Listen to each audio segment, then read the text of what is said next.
আল্লাহ বলে ডাকেন, আপনি তার ডাকের জবাবটা কেমন দিয়ে থাকেন? আল্লাহ পাক বলেন, মুসা যখন কোন মুমিন ব্যক্তি আমাকে আল্লাহ বলে ডাকেন, আমি তার ডাকের জবাবটা একবার লাব্বাইক বলে আদায় দিয়ে থাকি। সুবহানাল্লাহ। লাব্বাইক মানে কি? লাব্বাইক মানে হাজির আছে, উপস্থিত। স্কুলে আমরা ছোটবেলা বলতাম প্রেজেন্ট স্যার, আর মাদ্রাসায় গিয়ে যখন নাম ডাকতো বলতে হতো হাজির। কিন্তু হাজিরির থেকে লাব্বাইক শব্দের মর্যাদাটা বেশি। আমি একটু বাড়িয়ে বলছি কেন? বলে গ্রামে হাজির সাহেবের সংখ্যা বেশি, উমরাকারীর সংখ্যা বেশি। সরকার 2 নম্বরই করেছে বলে কিছু হাজি কম হয়ে যাচ্ছে। 1.5 লক্ষ টাকায় হজ হয়েছে 13 সালে, 2100 রিয়াল ফেরত পেয়েছে। 2100 রিয়াল, তাহলে টাকার মান হিসাবে তখন 2100 রিয়াল মানে 48,000 টাকা।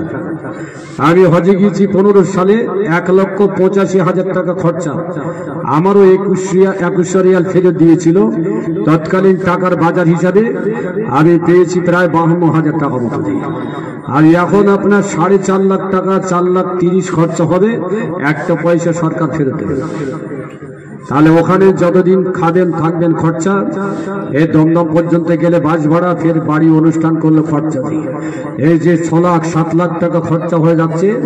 অনেকে নিয়ত আছে কিন্তু টাকাটা জোগাড় করতে পারছে না। সেই সঙ্গে বিজেপি সরকার 20 সালে একটা আইন পাশ করেছে, সেটা আপনারা জানেন না। লকডাউন ছিল, 19-20-তে লকডাউন। বিজেপি সরকার পার্লামেন্টে আইন পাশ করলো, যারা হজ করতে যাবে তাদের কমপক্ষে 20% ট্যাক্স দিতে হবে। তাহলে 20% মানে লাখে কত? 20,000। তাহলে 4.5 লাখ খরচা হলে কত হবে? 90,000 টাকা পশ্চিমবঙ্গ সরকার পাবে না কেন্দ্র সরকার? কেন্দ্র সরকার। আর আমাদের লোক বোঝে না, বলছে দাম বাড়াচ্ছে যত পশ্চিমবঙ্গ সরকারের দল। হজ কমিটি তো কেন্দ্রেজি, রাজ্য সরকার এখানে কোনো ক্ষমতা নেই। ওরা যে আইন করবে এদেরটা পালন করতে হবে। আমরা শুধু বুঝি না, বিজেপির গাল না দিতে গিয়ে তৃণমূলের গাল দিয়ে চলে যাচ্ছি। এই সরকার ক্ষমতায় আছে, তাহলে একজন লোককে 4.5 লাখ টাকা যদি খরচা হয়, 90,000 টাকা ভারত সরকার নেবে। কিন্তু গঙ্গাসাগরে মেলা যখন হয়, এই কোচবিহার আমাদের এদিকে উত্তরপ্রদেশ, মধ্যপ্রদেশ, রাজস্থান, গুজরাট, মহারাষ্ট্র, সারা ভারত থেকে ওইসব ল্যাংটা বাবা, ঝোলা বাবা সব আছে না, পোশাক টোশাক কিচ্ছু নেই। আবার ওই গোড়ায় আবার লোহার সব ইয়ে বাঁধা আছে। এই বাবাদের যাবতীয় খরচা, ট্রেন খরচা, খাওয়া খরচা, এদের আবার 5 লাখ টাকা করে বিমা আছে। কোনো বাবা যদি মরে যায়, পশ্চিমবঙ্গ সরকার 5 লাখ টাকা দেবে। কি এই বাবাদের বিমা? কিন্তু আরেকটা আছে, কাশ্মীরে অমরনাথ বলে একটা মন্দির আছে, সেখানে লিঙ্গ পরিদর্শন সরকারি টাকায়, গাদা ঘোড়া, মিলিটারি সব খরচা। মুসলমানদের কাছে খাবার কিনবে না বলে মুসলমানদের দোকান দেওয়া যাবে না। এর উপরে কোনো ট্যাক্স নেই, গঙ্গাসাগরে ট্যাক্স নেই। আপনি হজ করতে যাবেন, জমি বেচে আপনি 20% ট্যাক্স দিতে হবে। এটা একটা রাষ্ট্রের জুলুম। এই খরচা দিতে পারছে না বলে আজ আমাদের হজের সংখ্যা কম হয়ে যাচ্ছে। তবু আমাদের হাটপুকুর অঞ্চলে ভলে গ্রামের হাজির সংখ্যা বেশি। আল্লাহ, আমরা সবাই দোয়া করব, আল্লাহ পাক আরো যেন বেশি বেশি করে আমাদের আত্মীয় স্বজনকে হজে যাওয়ার তৌফিক দান করেন। সবাই বলুন আল্লাহুম্মা আমিন। কিছু লোক পিছন দিক থেকে বলছে হজে গেলে হুজুরের দাওয়াত হবে নাকি? হ্যাঁ, হজে গেলে আমাদের দাওয়াত করবে, দেওয়ার জন্য লাভ তো নাকি? কিন্তু না, আল্লাহ রাসূল বলছেন আন্নাল হাজ্জা ইয়াশফাউ ইয়াউমাল কিয়ামাতি মিন আহলি বাইতি 400। একটা হাজী সাহেব আখিরাতের মাঠে আল্লাহ তার অনুমতি দেবেন, পারমিশন দেবেন, 400 জন ব্যক্তিকে তার আত্মীয় স্বজনের ভিতর থেকে বাছাই করে নিয়ে 400 জন সাথী নিয়ে আল্লাহ জান্নাতে যাওয়ার অনুমতি দেবেন। বলে সুবহানাল্লাহ। কে জমি বিক্রি করে গেছে, কে লড়াই করে, কে বাপের দেয়নি, ভাত দেয়নি, মাছ দেয়নি, ও বিচার হবে আলাদা। কিন্তু একজন হাজির বিনিময়ে আল্লাহ পাক কতজনকে জান্নাত দেবেন, তার সংখ্যা হচ্ছে 400 জন। তাহলে যত হাজি বাড়বে তত জান্নাতের সংখ্যা বাড়বে। বলে সুবহানাল্লাহ। এবার আমি ফিরে আসি, কেন এত বকবক করলাম? আল্লাহ পাক হযরত ইব্রাহিম আলাইহিস সালাতু ওয়াস সালামের উপরে হজ ফরজ করেছিলেন। قال الله تعالى في كتاب مبين وأذن للناس بالحج ও ইব্রাহিম তোমার প্রতি হজ ফরজ করেছি, তবে সারা পৃথিবীর মানুষদিগকে ঘোষণা দাও আমি আল্লাহ হজ ফরজ করে দিয়েছি। ইব্রাহিম নবী মিশর থেকে প্যালেস্টাইন মিশর থেকে মক্কা ভূমিতে এসে দেখছেন কাবার চারিদিকে পাহাড় আর পাহাড়, জনবসতি কম। তিনি কুবাইস পাহাড়ে উঠে বললেন, আল্লাহ আমার এই শব্দ কে শুনবে? আল্লাহ পাক বললেন, তোমার দায়িত্ব হলো চিৎকার করা, আমার দায়িত্ব হলো পৌঁছে দেওয়ার, আমি পৌঁছে দেব। হাদিস পাকে এসেছে ইব্রাহিম নবী বলেন, পৃথিবীর বুকের মানুষ তোমাদের প্রতি হজ ফরজ করা হয়েছে। যারা পৃথিবীতে এই শব্দ শুনেছেন জিবরাইল মারফত যাদের কানে পৌঁছে দিয়েছে, যে যতবার লাব্বাইক বলেছেন ততবার কাবায় যেতে হবে। আমাদের আত্মাগুলো আলমে আরওয়াতে ছিল, আল্লাহ পাক ওই আলমে আরওয়াতে পৌঁছে দিয়েছেন।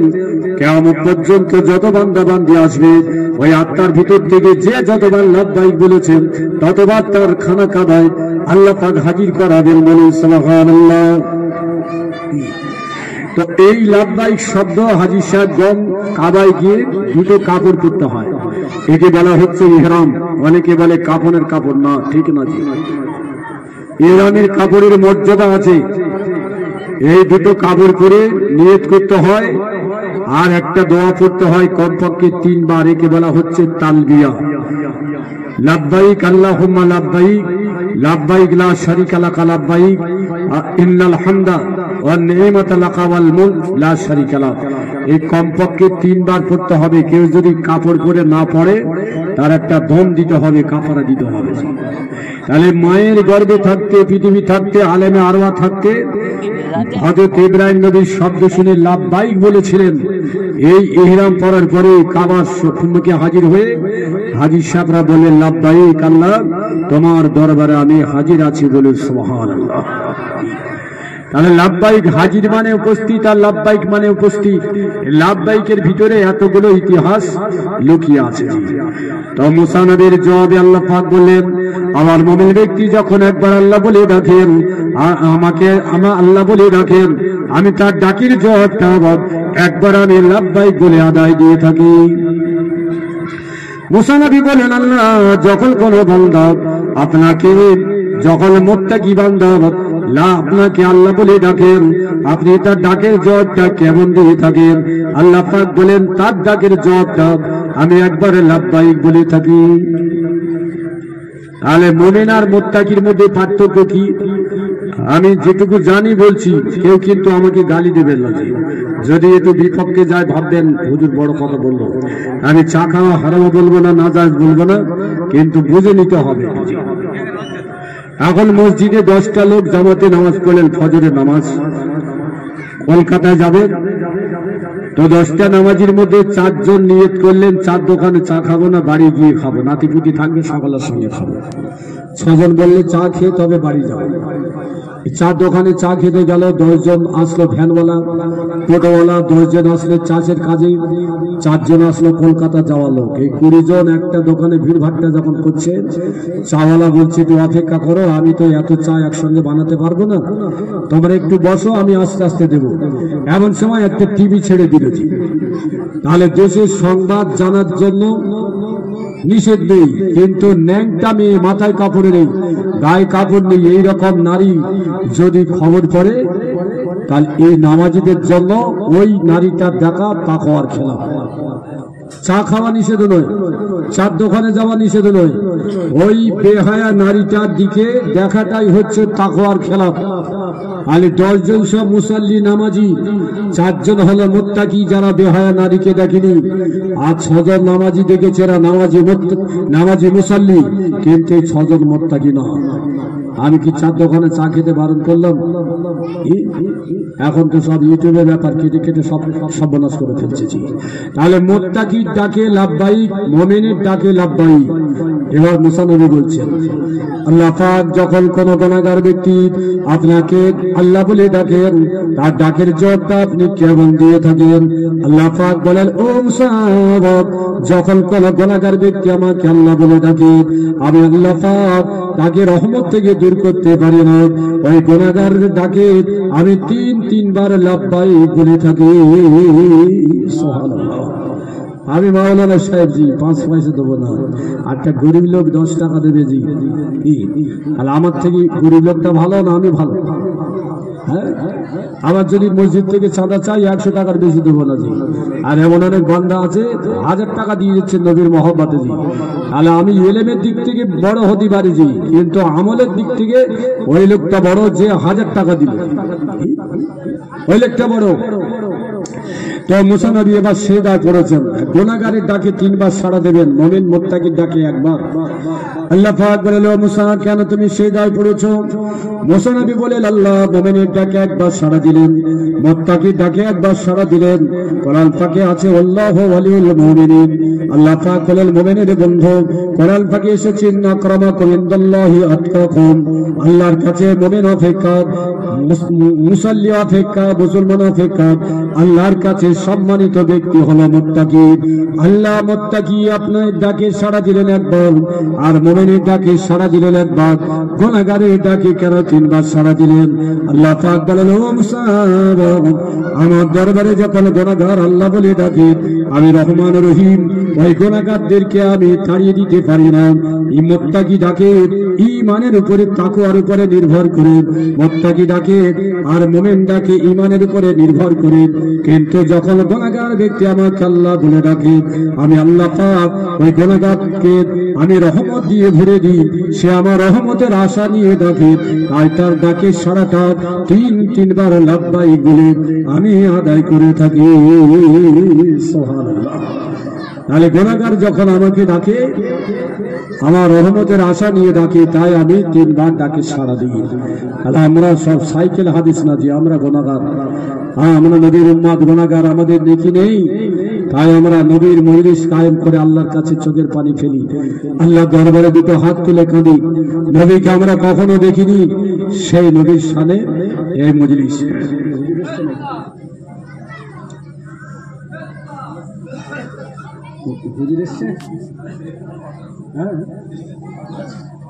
দরুদ শরীফ আল্লাহুম্মা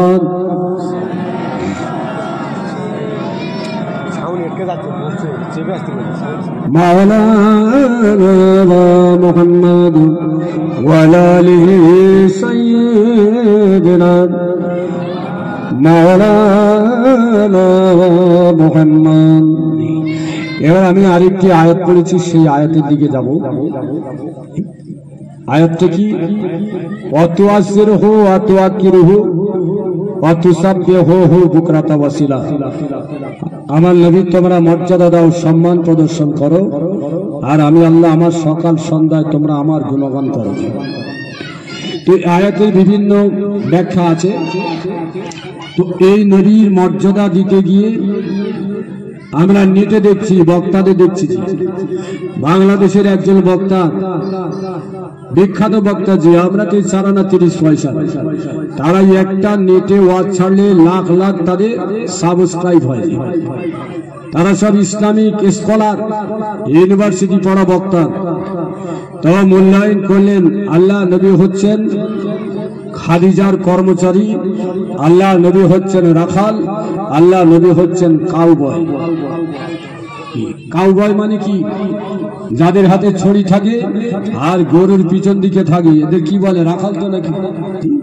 তাহলে নবীকে এভাবেই মর্যাদা দিতে গিয়ে নবীর সম্পর্কে আলোচনা হলো। নবী হলেন কাউবয়, নবী হলেন রাখাল, নবী হলেন খাদিজার কর্মচারী। কোন কিতাবে কোন হাদিসে পাবেন না আল্লাহ নবী মা খাদিজার বাড়িতে বেতন নিয়ে তিনি কাজ করেছেন। নবীজি মা খাদিজার মাল নিয়ে ব্যবসা করতেন, আর সেই মাল তিনি কিনতেন, লাভ হলে মা খাদিজার দিতেন, নবীজি নিতেন, ব্যবসা করতেন। কিন্তু মা খাদিজার বাড়ি তিনি কোনদিন কর্মচারী হিসেবে কাজ করেননি। তাহলে যে আল্লাহ পাক বলে নবীর মর্যাদা দাও, আর সেই বক্তা নবীর যদি রাখাল বলে, কাউবাউ বলে, এর মধ্যে কি মর্যাদা পাওয়া যায়? একটু মূল্যায়ন করবেন। আমরা হুজুরের শানে এইরকম বেয়াদবি কথা বলি না, যদিও হাদিস পাকে আল্লাহ নবীর শানে আছে। কি আছে? নবীজি 4 বছর বয়সে মা খাদিজা হযরতে হালিমার বাড়ি 4 বছর বয়সে সিনা চাক হয়েছিল। আজ 6 বছর পর্যন্ত মা হালিমার বাড়ি ছিলেন। মক্কা শরীফ থেকে 100 কিলোমিটার তায়েফ থেকে আরো 60 কিলোমিটার হলো বরির সাদ। আপনাদের দোয়ায় আমি সেখানে গিয়েছি। এখনো সেই গোরস্থান আছে, দুটো কুয়া আছে, একজন পাকিস্তানি চার দোকান আছে। যে জায়গায় নবীজি সিনা চাক হয়েছিল সেখানে কটা নামাজের পার্টি আছে আর একটা বাবলা গাছ আছে, ওর নিচে সব নামাজ পড়ে। তো আল্লাহ নবী তিনি বর্ণনা দিচ্ছেন, আমি আমার দুধ ভাই আব্দুল্লাহর সাথে একদিন মাঠে ছাগল নিয়ে গিয়েছিলাম চড়াতে। তাহলে রাখাল কাকে বলে? যে বেতন নিয়ে গরু চড়ায়, ছাগল চড়ায়, সে হচ্ছে রাখাল। আপনি কুটুম বাড়ি গিয়েছেন, তো আপনার খালাতো ভাই আছে, তাদের মিষ্টির দোকান, সে দোকান চালায়। আপনি খালুর বাড়ি গিয়ে যদি দোকানে বসেন, আপনি কি দোকানের মালিক? হ্যাঁ, আপনি কি দোকানের মিষ্টি বেচা লোক? তো রাসূলুল্লাহ আব্দুল্লাহর সাথে অর্থাৎ দুধ ভাইয়ের সঙ্গে ছাগল নিয়ে মাঠে গেলেন। যাওয়ার পরে তিনি ভাইকে বলেন, ভাই ক্ষুধা পেয়েছে, চলে যান। খুব বড় ইতিহাস। তাহলে রসুল যেতেন দুধ ভাইয়ের সঙ্গে। রসুল পার্টিকুলার কোনদিন দলবদ্ধ ছাগল নিয়ে তিনি বেড়াতে যাননি, চড়াতে যাননি। এটা একটা হাদিস। 2 নম্বর, আল্লাহ নবী এক সময় ময়দান দিয়ে যাচ্ছেন। ওয়াল জাবির রাদিয়াল্লাহু তাআলা নকল মাররা নবী সাল্লাল্লাহু আলাইহি ওয়াসাল্লাম বেমাররা জাহরান ফাকুন্না নাতনাল কাবাসা فقال النبي عليكم بالأسود فإنه أطيب وقالوا يا رسول الله أترى الغنم قال النبي ما من نبي إلا يرى الغنم। আল্লাহ নবী ময়দান দিয়ে যাচ্ছেন। জি, আমি ছোটবেলা গরু চড়িয়েছি। গরিব ছিলাম, খাওয়া হতো না, নানা বাড়ি থেকে গরু চড়াতাম, মাদ্রাসা পড়তাম। তো আগে মাঠে একটা কড়াই হতো, জি, মুগ ডালের মতো দেখতে, কি বলে? রাখালে কড়াই। জি, তাহলে এটা কারা জানবে? যে ধনী ছেলেরা জানবে, যারা মাঠে যায় না তারা জানবে না। তো আল্লাহ নবী ময়দান দিয়ে যাচ্ছেন। সাহাবারা একটা গাছের ফল পেড়ে খাচ্ছিলেন। ওই ফলটাকে আমাদের এদিকে কুচ ফল বলে। আগে পাওয়া যেত 5 বাগান আশেপাশে, এখন আর কিন্তু নেই। ওই ফলটা ছোট্ট, পাকলে কালো, কাঁচা হলো খুব কষ্ট, গালে দিলে আপনার সুপারির মতো কষ্ট হয়ে যাবে। তো ওই রকম গাছের ফল সাহাবারা খুব পিপাসা পেয়ে গেছে, গাছের ফল পেড়ে আর গালে দিচ্ছেন আর চুষছেন। আল্লাহ নবী বলেন, আলাইকুম বিল আসওয়াদ ফাইন্না তাবুন। ওই কাঁচা ফলগুলো খেও না, কালো ফলগুলো খাও। এই মিষ্টি খেলে দুটো কাজ হবে, একটা মিষ্টি, আর একদিকে তোমাদের পানি পিপাসা কম হবে। এই কুচ ফলের বৈশিষ্ট্য হচ্ছে এটাই। সাহাবীরা সঙ্গে সঙ্গে বলেন, আতারাল গানাম ইয়া রাসূলুল্লাহ, এই ময়দানে যে কুচ ফল গাছ আছে, এর ফল খেলে পিপাসা কম হবে। এটা তো যারা রাখাল ময়দানে ছাগল চড়াতে আসে তারাই জানে, আপনি জানলেন কি করে? প্রশ্ন করছেন। আল্লাহ নবী বললেন, মা মিন নবী ইল্লা ইয়ারাল গানাম, এমন কোন নবী নেই যে নবীগণ ছাগল না চড়িয়েছেন। তা আরবের বুকে এখন শায়েখ প্রথা আছে। শায়েখ প্রথা মানে কি? এক একটা ধনী ব্যক্তি, তার অধীনে 500-700 ছাগল থাকবে, দুম্বা থাকবে, 100-200 উট থাকবে। বাংলাদেশি, ভারতীয়, শ্রীলঙ্কার লোক তারা মাইনে নিয়ে ওইগুলো ময়দানে চড়াবে। তাহলে যে মালিকের অধীনে ছাগল থাকে 100, ওই মালিক রাখাল হবে না, যারা ছাগল চড়ায় তারা রাখাল হবে। তাহলে কিছু নবী আছেন যাদের জীবন জীবিকার জন্য আল্লাহ পাক ছাগল লালন পালন করতে বলেছিলেন। তো নবীগণ কখনো কখনো ময়দানে ছাগল নিয়ে যেতেন। এটা আমাদের জন্য সুন্নাত। আমরা যারা গরিব, ছাগল লালন পালন করলে জীবিকা হবে। কিন্তু এই বিয়াদবি শব্দ বলা যাবে? নবীরা রাখাল। হাদিসে যদি এসেছেন, এমন কোন নবী নেই যারা ছাগল মেষ পালন করেছিল, চড়িয়েছিল, অর্থ নেওয়া যাবে না। জি, ইয়ারা আল গানাম, মেষ পালন। আমাদের দেশে দেখা যাচ্ছে একজন ব্যক্তি 1 বিঘে জমির উপরে কি পোল্ট্রি চাষ করছে, তাকে একে কি পোল্ট্রি রাখাল বলবো? কেন? মুরগি মঠে চড়ে, কিন্তু পোল্ট্রির মুরগি চড়ানো যায় না, বেঁধে রেখে চাষ করতে হয়। তো ওই ধনী ব্যক্তিরা ছাগল তারা লালন পালন করতেন। মুসা আলাইহিস সালাম শ্বশুর বাড়িতে 10 বছর তিনি ছাগল চড়িয়েছিলেন, লালন পালন করেছিলেন। এটা ছিল আল্লাহর নির্দেশ। কিন্তু মুসা নবীকে আপনি রাখাল বলতে পারবেন না। তাহলে নবীকে বলা হচ্ছে কাউবয়, আরবের বুকে গরু ছিল না, তাহলে রসুল কিভাবে রাখাল হলেন? গরু রাখাল হলেন। তো এইরকম শব্দ আজকে আলেম সমাজে নবীর প্রশংসা করতে গিয়ে এই মুখ দিয়ে বার করছে। জি, তো আমি এই প্রসঙ্গে দুটো ছোট্ট হাদিস বলবো, একটা অনেকের জানা, একটা কিন্তু জানা নেই। হযরত মুসা আলাইহিস সালাতু ওয়াস সালামকে আল্লাহ পাক বললেন, ও নবী মুসা কালিমুল্লাহ, আমি তোমাকে কেন কালিমুল্লাহ হিসাবে নির্বাচন করেছি? আমি আল্লাহ পাক হাজার হাজার নবী আমি পৃথিবীতে পাঠিয়েছি, কিন্তু তোমাকে দেখে কেন তোর পাহাড়ে কথা বলেছি, কালিমুল্লাহ উপাধি দিয়েছি, তুমি কি জানো? মুসা নবী বলেন, আল্লাহ না জানি না।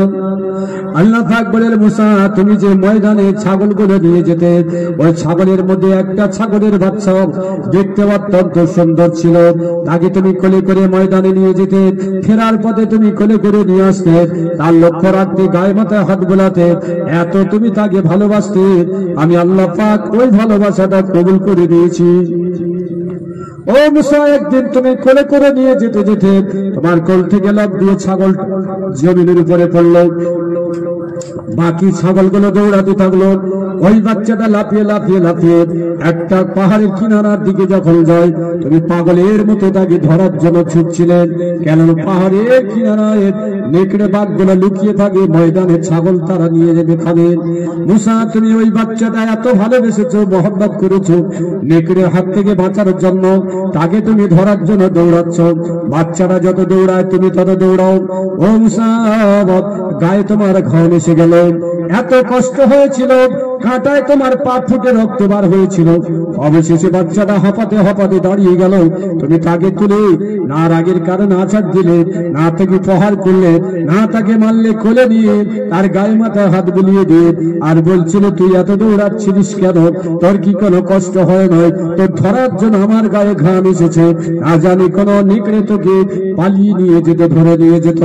ওগো মুসা, তুমি যে রাগী মানুষ, তুমি ইচ্ছা করলে ছাগলটাকে আছাড় মেরে বেড়ে দিতে পারতে, কেন তোমার ছাগলের সংখ্যা ছিল বহু, ওই ছাগলের বাচ্চা তোমাকে কষ্ট দিয়েছে, সব ভুলে গিয়ে গায়ে মাথায় হাত বুলিয়ে তুমি যে তার প্রতি মায়া দেখিয়েছ, আমি আল্লাহ পাক ওইটুকু কবুল করে দিয়ে আমি তোমাকে সঙ্গে কথা বলার জন্য আমি তোর পাহাড়ে আহ্বান করেছি, আর কালিমুল্লাহ তোমাকে উপাধি দান করেছি। এই হাদিস থেকে সাবিত হচ্ছে মুসা নবী শ্বশুর বাড়ি তিনি ছাগল চড়িয়েছিলেন, কিন্তু রাখাল বলা যাবে না। নবীদের সাথে রাখাল শব্দ ব্যবহার করা যাবে না। তো আর একটু বাড়িয়ে বলছি, হযরত মুসা আলাইহিস সালাতু ওয়াস সালাম তিনি শুআয়ব নবীর বেটিকে বিয়ে করেছিলেন। এনার বাড়ি ছিল মাদাইন শহরে, মিশরের কাছাকাছি থেকে, মিশর শহর থেকে দূরে। তো মুসা আলাইহিস সালাতু ওয়াস সালাম বাড়ি থেকে বার হয়ে দেখছেন রাজুলান ইয়াকতাতালাম, দুটো লোক মারামারি করছে। একজন ছিল মুসা নবীর নিজের গোত্রের মানুষ, আর একজন ছিল মুসার শত্রু গোত্রের মানুষ, বনি ইসরাঈল। মুসা নবীকে দেখে ওনার চাচাতো ভাই বললেন, ভাই এ তো আমার মারামারি করছে, ঝগড়া করছে। তো মুসা নবী ঝগড়া থামাতে গিয়ে, রাগী মানুষ, ওই শত্রুটা থামাতে গিয়ে না থামছে দেখে সজোরে একটা চড় লাগিয়ে দিলেন, কুড়ি পারা আছে পাওয়া কাজা। তো মুসা নবী রাজভারী মানুষ, একটা চড় মারলেন, এক চড়ে লোকটা মারা গেল। মারা যাওয়ার পরে মুসা নবী অনুতপ্ত হয়ে কাঁদছেন, আল্লাহ হাযা মিন আমালি শাইতান ফাগফিরলি ফাগফারা লাহু, আল্লাহ আমাকে ক্ষমা করেন, ওকে ক্ষমা করেন, ও মরে যাওয়ার জন্য দায়ী না, আর আমি মেরে দেওয়ার জন্য দায়ী না, আমি ঝগড়া থামাতে গিয়ে একটু জোরে মারলাম আর মারা গেল, আল্লাহ আমাকে ক্ষমা করে দাও। এমত অবস্থায় মিশরের থেকে একটা লোক ফেরাউনের দরবার থেকে ছুটে ছুটে যাচ্ছে। মুসা, ফেরাউনের দরবারে সংবাদ পৌঁছে গেছে, তুমি যে ফেরাউনের লগের লোককে মেরেছো, ওরা তোমাকে মেরে দেবে, তুমি এখান থেকে পালিয়ে যাও। মুসা নবী জানের ভয়ে পালাচ্ছেন, পালাতে পালাতে বহুদূর পৌঁছে গেলেন। ফেরাউনের রাজ দরবার ছেড়ে মাদাইন শহরে চলে গিয়ে একটা গাছের তলায় বসে আছে। দেখছেন অনেকগুলো দুম্বা ময়দানে চড়ছে, দুটো মেয়ে ছেলে তাদের ছাগলের পানি পান করাতে পারছে না। মুসা নবী কাছাকাছি গিয়ে কিছু না বলে ছাগলগুলো পানি পান করিয়ে দিলেন। ওই দুটো মেয়ে বড় খুশি হয়ে তাদের আব্বার কাছে গিয়ে বলল, খুব শক্তিশালী একটা লোক আমাদের ছাগলের পানি পান করিয়েছে। তো ওই নবীর নাম হচ্ছে শুআয়ব নবী। উনি একটা বেটিকে বললেন, যাও, উনি যে কষ্ট করে পানি পান করিয়েছে আমি কিছু নজরানা দেব। তো তো মেয়েটি এসে মুসা নবীকে ডেকে নিয়ে যাচ্ছে, অপরিচিত, ইনি নবী হবেন ওই নারীটি জানেন না, পরবর্তীকালে ইনি বিবি হয়েছিলেন। মুসা নবী বলছেন তুমি আগে চলো, আমি তোমার পিছু পিছু যাব। আর মেয়েটি বলছেন আপনি আগে চলেন, আমি আপনার পিছু পিছু যাব। মুসা নবী বলছেন তা হবে না, আমি তো অপরিচিত, আর তুমি আমাকে ডাকতে এসেছো, তুমি আগে চলো, আমি পিছু থাকবো, কিন্তু মাঝখানে কিন্তু জায়গা ফাঁক থাকবে। মুসা নবী পৌঁছে গেলেন, সব ঘটনা বললেন।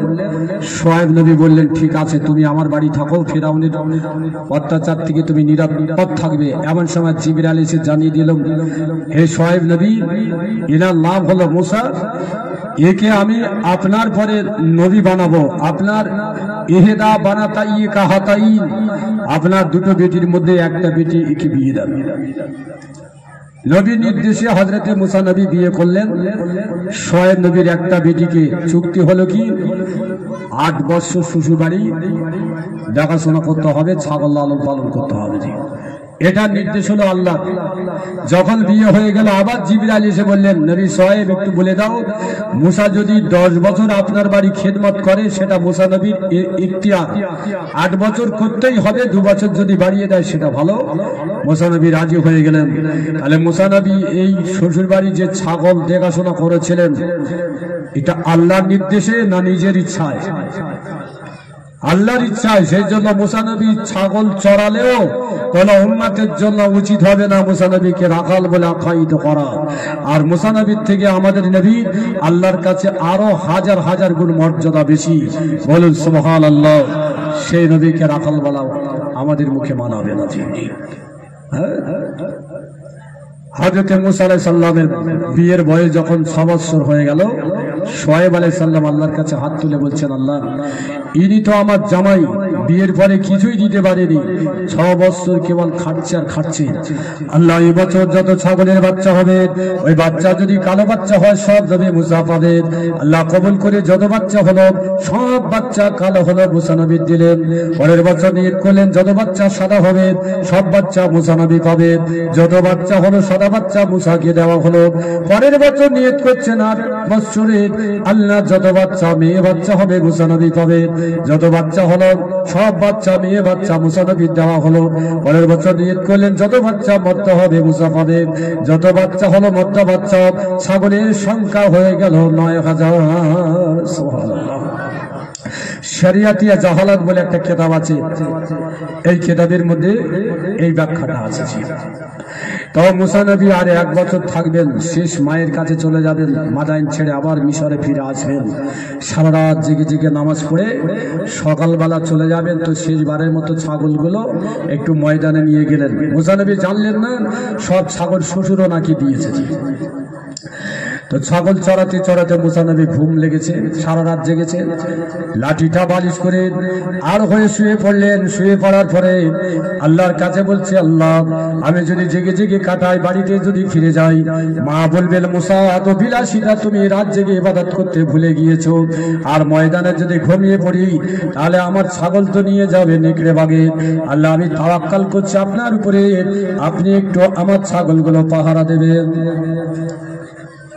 তাহলে আল্লাহকে কি বলবেন? মুসা নবীর পাহারা দিচ্ছে ছাগল, কি বলবেন? জি, ঈমান নষ্ট হয়ে যাবে। এটা হলো তাওয়াক্কুল। হযরত মুসা সন্ধ্যার কাছাকাছি ঘুমটা ভেঙে গেল। ঘুম থেকে উঠে হতচকিত হয়ে গেল, চিন্তিত আমার ছাগলগুলো ঠিক আছে কিনা। প্রত্যেকদিন একটা দুটো নেকড়ে বাঘ নিয়ে চলে যায়, আজ আমার ছাগলগুলো সঠিক আছে কিনা। হাতে লাঠিটা নিয়ে খুঁজছেন আর ঘুরছেন ছাগলের মধ্যে। 200, 500, 100 করে ছাগল আছে, আর দেখা গেল একটা করে নেকড়ে বাঘ মাথা নিচু করে বসে আছে। হযরত মুসা আলাইহিস সালাম সেটা লুটিয়ে পড়ে বলেন, আল্লাহ, প্রত্যেকদিন আমি পাহারা দিই, তথাপি একটা দুটো ছাগল নিয়ে চলে যায় জঙ্গলের বাঘগুলো, কিন্তু আজকে আমি দীর্ঘ সময় ঘুমিয়ে পড়লাম, আমার ছাগলগুলো সঠিক পেলাম। ছাগলের মাঝখানে কেন নেকড়ে বাঘগুলো মাথা নিচু করে বসে আছে? আল্লাহ পাক বলেন, মুসা, প্রত্যেকদিন তুমি নিজের উপরে নির্ভর করে ছাগল পাহারা দাও বলে ক্ষুধার্ত বাঘেরা খাদ্য চায় আমার কাছে, তাই একটা দুটো ছাগল নিয়ে পালিয়ে যা খাদ্য হিসাবে। আর আজকে তুমি ঘুমিয়ে পড়ার আগে আমার উপরে তাওয়াক্কুল করে ঘুমিয়ে পড়লে, আমাকে ছাগলগুলো দেখভাল দেখভাল করার দায়িত্ব তুমি দিলে। ও মুসা, তাই আমি জান্নাত থেকে রহমতের ফেরেশতাগুলো বাগের আকার ধারণ করে দুনিয়ার নিকড়ে থেকে ক্ষতির হাত থেকে তোমার ছাগলগুলো পাহারাদার বানিয়ে দিলাম। তাহলে যারা ছাগল দেখভাল করে তাদের যদি রাখাল বলেন, মুসা নবী রাখাল বলতে পারবেন? আল্লাহ তো মুসা নবী তাওয়াক্কাল কবুল করে নিয়ে ফেরেশতা দিয়ে হেফাজত করেছিলেন। আল্লাহর সামনে কি শব্দ যাবে জি? হ্যাঁ, সেই জন্য সব বক্তার বক্তৃতা শোনা সব সময় ঠিক না। হ্যাঁ, কারো সুর ভালো, কারো গলা ভালো, কারো টেকনিক ভালো, কিন্তু ওই সুর টেকনিকের ভিতরে কি বলছেন ঠিক যদি উল্টো পাল্টা হয়, ওয়াজ শুনে ক্ষতির কারণ আছে। আমি একটা ইতিহাসের তথ্য দেবো। তো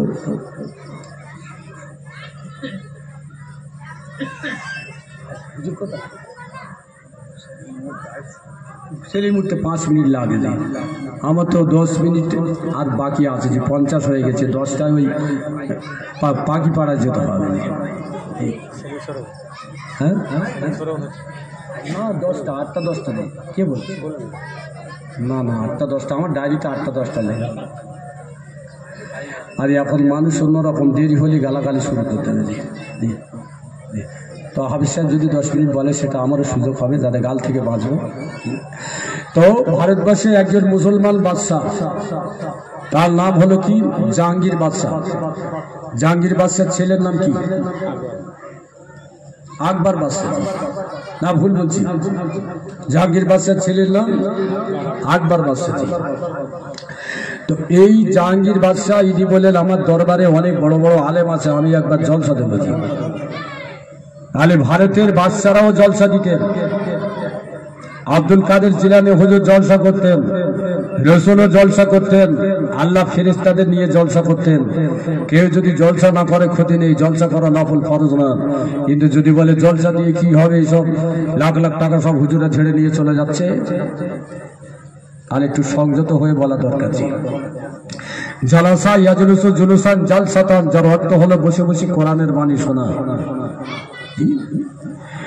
তো জাহাঙ্গীর বাদশাহ যখন বললেন, ওনার বিবি বললেন, ঠিক আছে আপনি জলসা দেন, কিন্তু আলেম ঠিক করে দেবো আমি।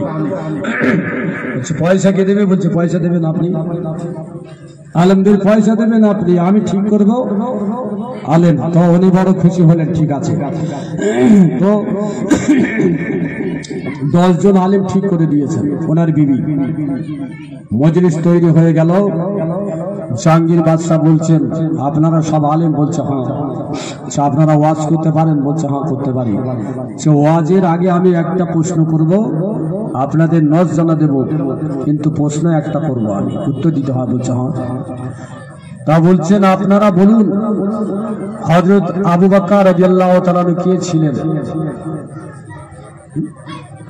তো 10 জন আলেম সব বলেন, হযরত আবু বকর ছিলেন রাসূলুল্লাহর প্রথম খলিফা, বড় সাহাবা হুজুর। এরপরে বললেন হযরত ওমর ফারুক কে ছিলেন? বলছেন দ্বিতীয় খলিফা, 10 জন। এরপরে বললেন হযরত ওসমান গনি, বলছেন তৃতীয় খলিফা। 4 নম্বর বললেন হযরত আলী কে ছিলেন? 6 জন আলেম বলছেন রাসূলুল্লাহর জামাই। 4 জন চুপ করেছিল, উত্তর দেয়নি। বাজারে কিছু বক্তা পাবেন যারা জামাতি এলাকায় গিয়ে নবী দিবস বেদাত বলে, আবার ফুরফুরা এলাকায় দাওয়াত নিয়ে নবী দিবস উদযাপন করে। জামাতি এলাকায় গিয়ে নবী দিবস বেদাত বলে, ফুরফুরার বিরুদ্ধে বলে, আবার ফুরফুরা এলাকায় দাওয়াত নিয়ে নবী দিবস করে। একবার সুর করে সালাম কিয়াম পড়ে যায়, শ্রোতারা মনে করছে ইয়ে তো আমাদের 1 নম্বর লোক। এই বক্তৃতার ভিতরে 2 নম্বরই আছে। তো এইরকম বক্তা থেকে হেফাজত থাকা ভালো। আমরা তো জলসা শোনালো, কখনো জামাত ইসলামী, কখনো আলে হাদিস, কখনো আদানগাছি, কখনো কাদিয়ানি, কখনো বেরেলি, কখনো লামজাহাবি। ভালো সুদ যদি থাকে, দাড়ি থাকে, বলছো দাওয়াত কর, কমিটি পয়সা না দিলে আমি দেবো, আমার হিম্মত কম আছে। তাহলে একা পয়সা দিয়ে সব লোকের আকীদাটা নষ্ট করে গেল, এটা কিন্তু মূল্যায়ন করে না কেউ। ওই একা পয়সা দিয়েছি, তো এই আকীদা নষ্ট। জাহাঙ্গীর বাদশাহ বললেন এই 4 জনকে গ্রেফতার করো, কাল সকালে কতল করে দেওয়া হবে। 4 জনের হাতে বেড়ি পড়ে গেল। ছজন আলেম চুপচাপ আছে, কাঁপছে ঠক ঠক করে বাদশার হুকুম। তো ওই ছজন আলেম বললেন, বাদশা জাহাপানা, আমাদের নজরানা দিতে হবে না, 4 জনকে বন্দী করলেন কেন, এটুকু জানতে চাই।